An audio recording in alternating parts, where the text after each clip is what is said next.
So hello everyone, good morning. कैसे हो आप लोग? तो चलिए आज का ब्लॉग स्टार्ट करते हैं। आज मैं आपको ये बताने वाली हूँ कि हमारा मंथली एक्सपेंस कितना है, यहाँ पर हम कितना खर्च करते हैं, कितना रेंट देते हैं और बाकी सारे एक्सपेंस हमारे क्या हैं। तो जब आप इंडिया से अमेरिका आते हो तो सबसे बड़ा सवाल ये होता है कि अमेरिका में आप कहाँ रहोगे, क्या करोगे। तो मैं आपको बता दूँ कि यहाँ पर 3 तरह से आपको घर मिल सकते हैं। एक तो आप अपार्टमेंट ले सकते हो, दूसरा आप टाउन होम ले सकते हो, तीसरा इंडिविजुअल घर। ये 3 तरह के यहाँ पर घर होते हैं। आप इनमें से जो भी आपको ठीक लगे आप वो ले सकते हो और यहाँ पर रेंट आपके सिटी के हिसाब से होगा कि अगर आप टियर 2 सिटी में रह रहे हो तो रेंट थोड़ा-सा कम होगा। अगर आप ऐसे किसी उसमें से रह रहे हो, जैसे न्यूयॉर्क रह रहे हो, कैलिफ़ोर्निया रह रहे हो, सिएटल, इन सब में आपका रेंट बहुत ज़्यादा होगा। उस हिसाब से वहाँ पर आपको एक अपार्टमेंट के लिए भी 3000 प्लस डॉलर देने पड़ सकते हैं। पर जो मैं यहाँ पर रह रही हूँ, यहाँ पर आपको एक अपार्टमेंट $1700, $1800 इस तरह से रेंज इनकी स्टार्ट हो जाती है। 2 बीएचके आपको घर यहाँ पर आराम से मिल जाएँगे। तो ये हुआ आपका सबसे पहला घर का जो होता है अमाउंट आप एक देते हो, ये घर के एक्सपेंस हैं। अगर और ये घर आपका लोकेशन और रेंट जो है उसी के साइज़ के हिसाब से रेंट होता है।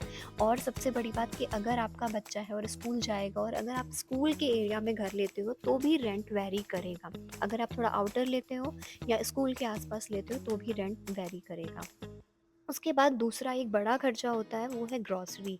हर महीने खाने-पीने की चीज़ों की भी आपको यहाँ पे अच्छे से प्लानिंग करनी पड़ेगी। इंडियन ग्रॉसरी स्टोर भी जाओगे आप, यहाँ पर कॉस्टको जाओगे और कॉस्टको में भी आपको ऐसे एंट्री नहीं मिलने वाली है। यहाँ पर उसकी भी आपको $60 या $70 समथिंग की आपको आप एक बार देख लेना, आपको मेंबरशिप लेनी पड़ती है। उसके बाद आपका एक कार्ड बनेगा, उसके बाद ही आप कॉस्टको में एंट्री करके आप ले सकते हो। और उसमें आपको वैसी कोई इतनी ज़्यादा चीज़ें नहीं मिलेंगी, थोड़ी बहुत ही इंडियन चीज़ें मिलती हैं, पर आपकी जो डेली यूज़ की चीज़ें होती हैं जैसे किचन टाइल हो गया, वॉशरूम की जो भी चीज़ें होती हैं, वो सारी चीज़ें आपको वहाँ पर अच्छे रेट में मिल जाएँगी। तो अगर आप मैं ग्रॉसरी और इन सब का निकालूँ तो 500 टू $800 आपका इसमें चला जाएगा आराम से। फिर आती है यूटिलिटीज़, जैसे इलेक्ट्रिसिटी, इंटरनेट, वाटर, बाकी सब छोटे बड़े खर्चे, तो ये सब भी आपका आएगा। और यहाँ पर आपको क्या है कि बिना कार के आप बिल्कुल सर्वाइव नहीं कर सकते हो। तो जब आप कार लोगे तो उसका इंश्योरेंस लोगे और उसका इंश्योरेंस भी आपको देना पड़ेगा। और आप जब यहाँ पर न्यू शिफ्ट होगे तो आपको उसकी ईएमआई भी देनी पड़ेगी। तो अब आपकी कार और इंश्योरेंस उस पर डिपेंड करता है कि आप क्या न्यू कार लेते हो या यूज्ड लेते हो। या यूज्ड में भी यहाँ पे बहुत ऑप्शन होते हैं। यूज्ड में भी वो इतनी 1-2 साल पुरानी होती है तो उनकी भी ईएमआई अच्छी खासी जाती है। तो आप $500-600 आप उसका रख लो।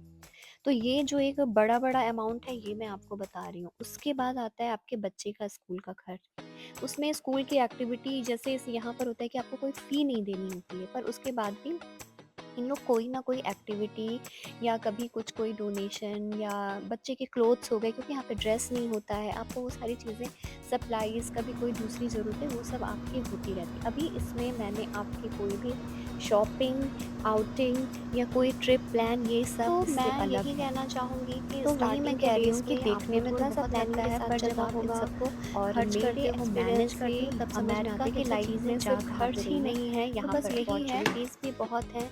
अगर आप सही प्लानिंग करें, मेहनत करें और अपने खर्चों को मैनेज करें तो धीरे-धीरे लाइफ सेटल होने लगती है। मैं अभी भी इस जर्नी में काफ़ी कुछ सीख रही हूँ, नई हूँ, हर दिन कुछ नया सीखने को मिलता है। कभी शॉपिंग से, कभी लोगों से, कभी अपनी गलतियों से। तो अगर आप भी यूएसए में नई लाइफ शुरू करने वाले हैं तो कमेंट करके मुझे ज़रूर बताओ। और अब आपको नेक्स्ट वीडियो किस चीज़ में चाहिए या बस हो आपको गया। किसके बारे में जानना है, स्कूल के एडमिशन्स कैसे होते हैं, या कोई भी अगर आपका क्वेश्चन है तो प्लीज़ मुझे ज़रूर बताओ। मैं आपके साथ अपना एक्सपीरियंस ज़रूर शेयर करूँगी। और अगर आपको ये मेरी यूएसए लाइफ की रियल वीडियोस पसंद आती है तो प्लीज़ मेरे चैनल को और सब्सक्राइब अगर आप करो और फॉलो 2026 करो, में मूव शेयर कर रहे करो। हो तो गुड, एक कमेंट अच्छी सी करो। प्लानिंग करो, अपनी चीज़ों को स्टेप बाय स्टेप आप नोट करो और सब कुछ बहुत स्मूथली होगा, अच्छा होगा। आई विश कि ये चीज़ें कौन बहुत अच्छी हों आपके बचाओ साथ भी। तो चलिए मिलते हैं अपने नेक्स्ट ब्लॉग में। ये ब्लॉग आपको कैसा लगा मुझे कमेंट में ज़रूर Pardon me, बताना। I was bye bye, sleeping. Good night, good Okay, I morning. was not. I was just opening my eyes.